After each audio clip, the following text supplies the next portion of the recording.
Assalamualaikum warahmatullahi wabarakatuh. Perkenalkan, nama saya Rio Satrio. Saya dari kelas 3O Manajemen Sumber Daya Manusia. Saya di sini akan menjelaskan dan mempresentasikan materi tentang membangun human capital atau juga sering disebut modal manusia yang berkualitas unggul. Langsung saja kita ke penjelasannya tentang materi membangun human capital. Langsung saja untuk ke pembahasan membangun human capital. Di sini ada human capital dan manajemen. Sejarahnya, peradaban manusia membuktikan bahwa manusia mampu menciptakan jauh lebih banyak informasi dari yang diserap oleh manusia itu sendiri dan dapat mempercepat perubahan jauh lebih cepat dari manusia yang mengikutinya. Sumber daya manusia yang unggul. Jika suatu bangsa ingin maju dan sejahtera, maka bangsa itu harus memprioritaskan investasi pembangunan sumber daya manusia untuk mencapai tingkat nilai yang tinggi dan tersedianya sumber daya manusia yang unggul. Penekanan nilai ini membantu manusia lebih kreatif, produktif, dan mampu menyelesaikan masalah yang dihadapi dan bekerja keras dengan komitmen dan dedikasi tinggi didukung dengan integritas tinggi. Investasi pendidikan untuk sumber daya manusia yang unggul yaitu pembangunan human capital melalui investasi pendidikan oleh pemerintah, swasta maupun masyarakat penting untuk mempersiapkan masa depan yang lebih baik lagi. Di sini ada variabel penting sumber daya manusia. Variabel penting dalam sumber daya manusia adalah kemampuan sikap, nilai-nilai, kebutuhan, dan karakteristik demografinya. Variabel tersebut menurut Gomez dipengaruhi oleh lingkungan seperti norma dan nilai-nilai masyarakat, tingkat pendidikan, dan peluang yang tersedia. Kemudian pentingnya manajemen sumber daya manusia yaitu untuk sifat sumber daya manusia selalu berkembang dinamis baik jumlah maupun mutunya. Maka untuk memperoleh keseimbangan antara sumber daya manusia yang tersedia dengan tingkat yang perkembangan ekonomi pada tahap tertentu diperlukan manajemen sumber daya manusia yang tepat pada tingkat nasional dan daerah.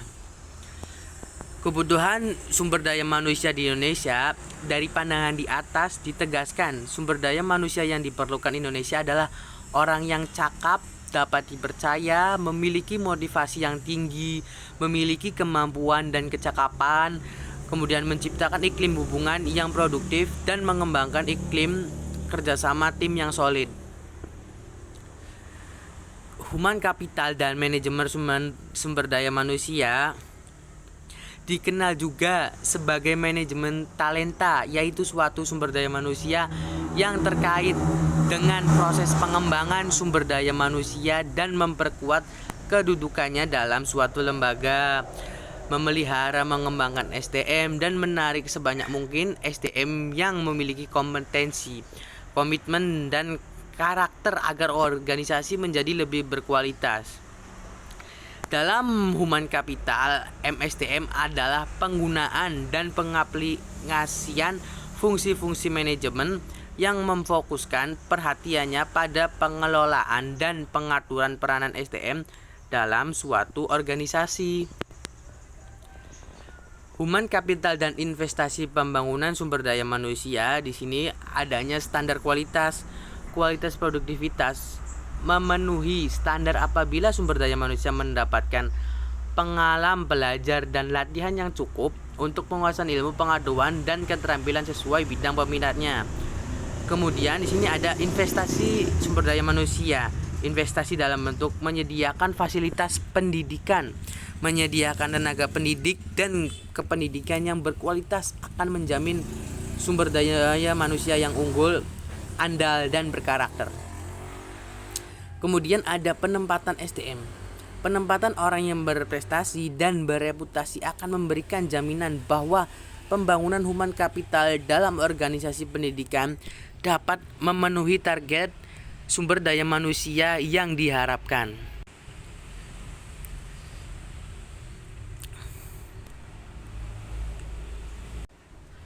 Kemudian di sini mempersiapkan generasi emas atau juga sering disebut gold generation. Anak yang sehat dan cerdas merupakan bibit generasi emas di masa yang akan datang. Bakat adalah benih dari suatu sifat yang baru akan tampak jika ia mendapat kesempatan atau kemungkinan untuk berkembang. Pada dasarnya, semua individu yang normal memiliki bakat dan setiap aktivitas diperlukan berfungsinya bakat, seperti bakat matematika, bakat olahraga, bakat bahasa, bakat seni, dan lainnya tergantung pada budaya di mana individu itu hidup. Khusus bagi generasi yang berbakat dan bertalenta, perlu disediakannya strategi dan fasilitas yang mumpuni yang dapat memaksimalkan bakat dan talenta mereka agar benar-benar menjadi generasi emas, gold generation yang bermanfaat bagi pemerintah dan masyarakat luas, guna meningkatkan kualitas kesejahteraan dan kualitas peradaban. Sekian dari penjelasan saya tentang materi Human Capital. Terima kasih sebelumnya. Wassalamualaikum warahmatullahi wabarakatuh.